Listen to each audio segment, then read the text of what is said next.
Kathleen Lewis lived a charmed life as a high-fashion model, successful international financier, and in 1995, a new mother.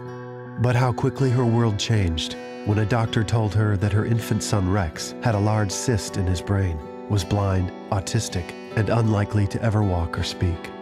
Nothing in Kathleen's fast-paced world had prepared her for the shock of that revelation, nor the physical and emotional challenges that lie ahead. But deep within her soul, Kathleen somehow found the courage and audacity to believe that her beloved son was destined for greatness. All it would take is a miracle. That miracle came in the form of a piano. For by the tender age of 7, it had been made clear to the world that Rex was an extraordinarily gifted musical savant, able to play entire compositions by ear after just one listening, a talent historians often attribute to Mozart himself. He's always teaching me lessons, and the most important being that I should never say never. It's just the beginning of amazing stuff to come, I know that. Kathleen and Rex's ongoing, awe-inspiring story, proving that the impossible is possible with the power of belief, has been the subject of 60 Minutes on 3 separate occasions, something unprecedented in the show's history.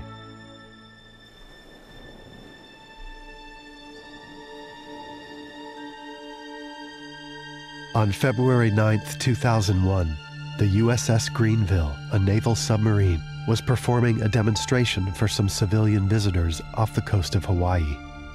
As the vessel executed an emergency surfacing maneuver, it struck a Japanese ship carrying high school students on a fishing trip. We have a vessel that has had a collision approximately 9 miles south of Diamond Head, a commercial ship with a submarine. Himemaru's stern went beneath the surface and then, within seconds, disappeared. Within minutes, the ship sank, killing 9 crew members, including 4 students. Press coverage of the tragedy spread around the globe, but what followed was even more extraordinary.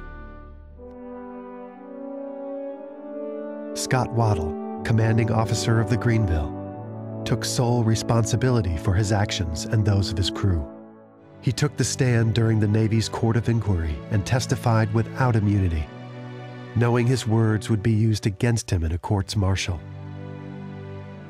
In a time where CEOs and corporate executives are quick to blame others within their organizations for their shortcomings and failures, Commander Waddell demonstrated uncommon strength of character, integrity, and uncompromising ethical conduct in accepting responsibility for the actions of his crew.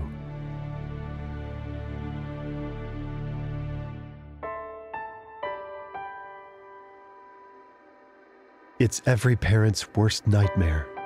Constance Curry's beautiful 13-year-old daughter, Christina, a shy but seemingly well-adjusted adolescent, found a bottle of liquor in a cabinet in the house.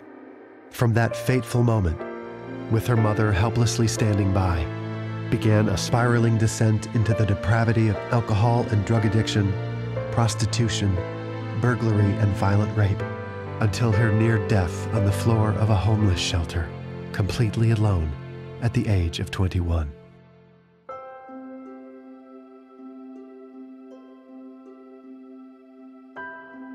How Christina got from that moment to now, as a successful author and executive director of Full Circle Intervention, is the subject of the critically praised book, The Lost Years, co-written with her mother. Constance and Christina's story gives hope to countless families in crisis. I think it is the ultimate story of forgiveness and redemption for one mother and her daughter. Their continued work in addiction and family recovery empowers and inspires others to discover the power that comes from healing and ultimately redemption.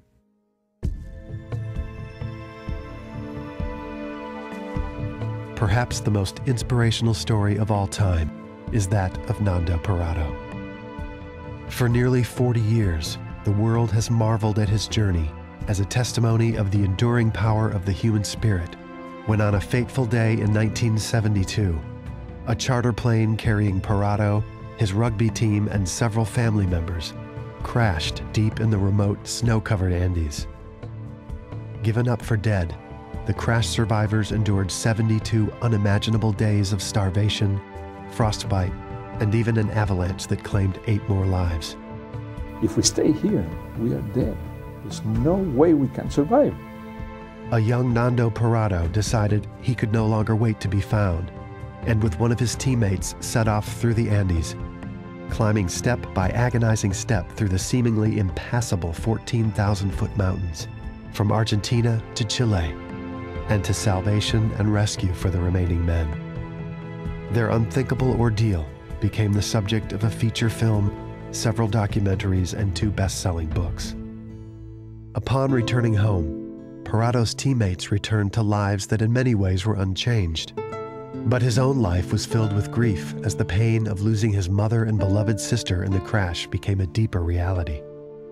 After years of searching to regain the life he knew, he found meaning in a family of his own, eventually returning to the crash site with his daughters because, as they believe, their lives began the day he decided to walk out of the mountains. Nando Parado's journey remains one of the greatest examples of hope, persistence, and the sheer will to survive in recorded history, and reminds us that in life, each of us can face our own Andes, our own struggles, with strength and courage. Real power comes not from the ability to control, but the ability to inspire. For inspiration exists to change us, to move us, to bridge the gap between what we are and what we desire to be.